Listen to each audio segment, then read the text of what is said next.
bienvenidos a la comunidad de El Nuevo Framework en Ingeniería. Si están aquí es porque comparten nuestra visión, dominar las bases de la ingeniería para liderar la innovación con inteligencia artificial.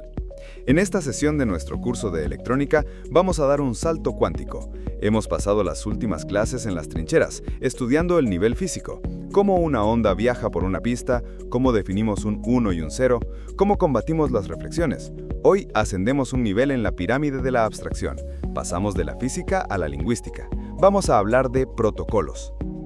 Si los estándares de I/O que hemos visto son el alfabeto y la fonética de la electrónica, las reglas de cómo pronunciar los sonidos, los protocolos son la gramática, la sintaxis y el vocabulario. Son las reglas que nos permiten construir frases, párrafos e historias coherentes a partir de esos simples unos y ceros. Un protocolo es lo que convierte un flujo de bits en una instrucción significativa como toma este bloque de datos 0x12345678 y almacénalo en el registro en la dirección de memoria 0x9005. Es la inteligencia que da propósito al nivel físico.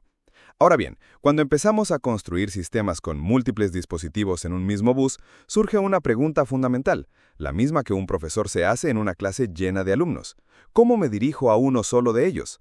Aquí es donde se inventó el concepto de direccionamiento. En primer lugar, tenemos la interacción más simple, la de punto a punto. Es una conversación privada entre dos personas. Interfaces como UART o SATA funcionan así. El dato que llega es para quien quiera que esté al otro lado. No hay ambigüedad. En segundo lugar, subimos un peldaño en complejidad. Imaginen al profesor queriendo hablar con un alumno específico. La forma más directa es llamarlo por su nombre. En electrónica esto es un chip select, o señal de selección de chip. El dispositivo maestro, el profesor, tiene una línea de control separada para cada dispositivo esclavo, para cada alumno. Cuando quiere hablar con el chip A, activa la línea de chip select de A. Todos los demás ignoran la conversación. El bus SPI, por ejemplo, funciona con este principio. En tercer lugar, tenemos el método más sofisticado y escalable, el direccionamiento completo. Esto es como enviar una carta en una gran corporación. No basta con poner el nombre de la persona, necesitas su nombre, departamento y número de oficina. El maestro empaqueta la dirección del dispositivo de destino dentro del propio flujo de datos. Todos los dispositivos en el bus reciben el paquete, pero solo aquel cuya dirección coincide con la del paquete lo abre y actúa en consecuencia. Los demás simplemente lo descartan. Pero esto nos lleva a otra pregunta. ¿Cómo sabe un chip cuál es su propia dirección? Hay dos métodos principales, y como ingenieros de hardware deben dominarlos ambos. El primer método es el strapping de resistencias. Es puramente hardware. Nosotros, los diseñadores, asignamos una dirección fija a cada chip en la placa conectando unos pines especiales de direccionamiento a resistencias de pull-up o pull-down. Es como asignarle un número de camiseta permanente a cada jugador del equipo. Esa es su identidad, y no cambia. El bus I2C utiliza este método. El segundo método es la enumeración. Este es un proceso de software que ocurre durante el arranque. El maestro del sistema, a menudo el BIOS o el bootloader, actúa como un profesor pasando lista el primer día de clase.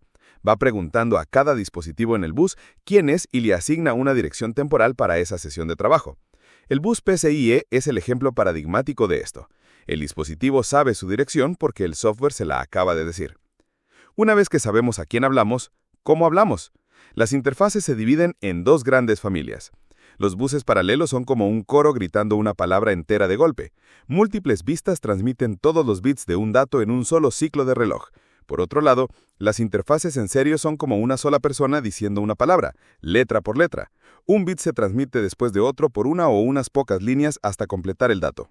Estos datos en serie se agrupan en lo que llamamos paquetes, que contienen no solo los datos, sino también la dirección, el tipo de transacción y otros indicadores de estado. Y finalmente, ¿a dónde van los datos dentro del chip receptor? Los protocolos más simples como UART simplemente entregan el dato. Es responsabilidad del chip receptor decidir qué hacer con él. Pero los protocolos más complejos y comunes como PCI o PMBus son mucho más específicos. El dato se envía con la intención de leer o escribir en una ubicación muy concreta del espacio de memoria del receptor, un registro. Toda la comunicación se reduce a lecturas y escritura de registros. El paquete lleva consigo la dirección del registro exacto que se quiere modificar. Y aquí llegamos a una de las características más mágicas y convenientes del hardware moderno, el plug and play. Todos lo hemos experimentado. Conectas una memoria USB o un nuevo ratón y, como por arte de magia, el sistema operativo sabe qué es y cómo usarlo. ¿Cómo funciona esta magia? No es magia, es un protocolo bien definido.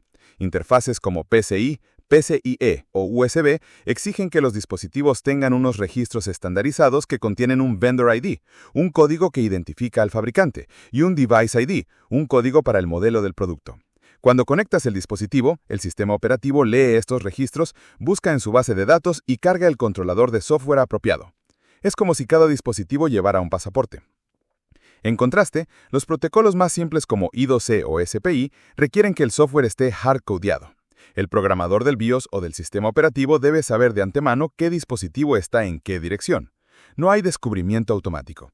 Y ahora, con esta base teórica, vamos a hacer un recorrido por los buses más comunes que encontrarán en el día a día, los caballos de batalla de la electrónica embebida. En primer lugar, el bus I2C o Inter-Integrated Circuit. Es la maravilla de la simplicidad. Un bus síncrono, bidireccional, que funciona con solo dos cables, SCL para el reloj y SDA para los datos. Es un bus de drenador abierto, lo que significa que necesita esas resistencias de pull-up de las que hablamos para mantener la línea en estado alto. Es relativamente lento, 100 o 400 kHz, pero es perfecto para acceder a sensores, memorias EEPROM y pequeños dispositivos programables. Su principal limitación es la capacidad del bus. Con muchos dispositivos o pistas muy largas, la señal se degrada. Por eso normalmente no ponemos más de 8 dispositivos en un solo bus I2C. Sobre esta base se construyen otros protocolos. SM-Bus, por ejemplo, añade una capa de direccionamiento de registros sobre I2C. Y PM-Bus añade otra capa sobre SM-Bus, estandarizando los comandos y registros para controlar fuentes de alimentación inteligentes o VRMs. Es como tener un lenguaje básico, I2C, añadirle jerga técnica, SM-Bus, y luego un completo manual de procedimientos, PM-Bus. En segundo lugar tenemos el UART, un bus asíncrono, punto a punto, de dos hilos, uno para transmitir y otro para recibir. No hay direccionamiento, no hay protocolo complejo, simplemente transmite bytes de un lado a otro. Sobre este protocolo podemos poner un estándar de nivel de señal como el RS-232, que usa voltajes de más/menos 5 voltios para una comunicación más robusta a largas distancias, ideal para consolas de depuración. En tercer lugar, el SPI, o Serial Peripheral Interface, es un bus síncrono normalmente con 4 cables, MISO o Master In Slave Out, MOSI o Master Out Slave In, un reloj y un chip select. Es mucho más rápido que I2C, pudiendo alcanzar los 50 o incluso 100 MHz en buses cortos. Se usa comúnmente para acceder a memorias flash. Una variante, QSPI, cuadruplica el ancho de banda al usar 4 líneas de datos bidireccionales. Y no podemos olvidarnos de la navaja suiza de los pines digitales, el GPIO, o General Purpose Input-Output. Un controlador GPIO nos da un conjunto de pines que podemos programar por software para que sean entradas o salidas. Es la herramienta perfecta para señales de control lentas. Encender un LED, leer el estado de un interruptor, resetear otro chip. Cuando usamos un GPIO para implementar un protocolo de bus lento por software, moviendo los pines uno a uno, lo llamamos cariñosamente bit banging. Y finalmente, quiero cerrar con una aplicación práctica que une muchos de estos conceptos, la programación en sistema o ISP. Imaginen que tenemos una memoria flash SPI en nuestra placa que contiene la configuración de un gran chip ASC. Necesitamos programar esa memoria en la fábrica, pero el ASC también está conectado a ese mismo bus SPI. Si intentamos conectar nuestro programador externo o un dongle, tendremos una pelea en el bus. Tanto el ASC como el dongle intentarán conducir las líneas. A esto se le llama contención de bus. ¿Cómo lo solucionamos? Con un diseño inteligente.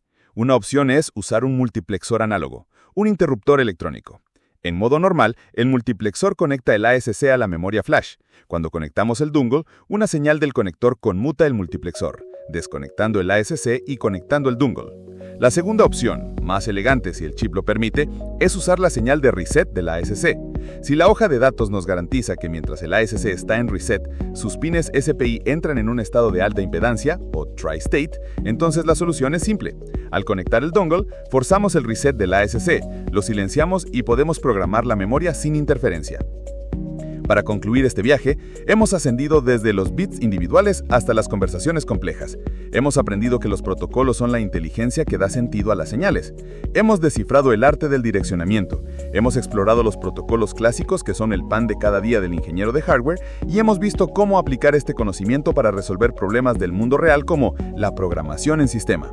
Entender esta jerarquía, desde el nivel físico hasta el protocolo, es dominar el lenguaje completo de la electrónica digital, un requisito indispensable para diseñar la infraestructura sobre la que correrá la inteligencia artificial del futuro. Nos vemos en la siguiente clase.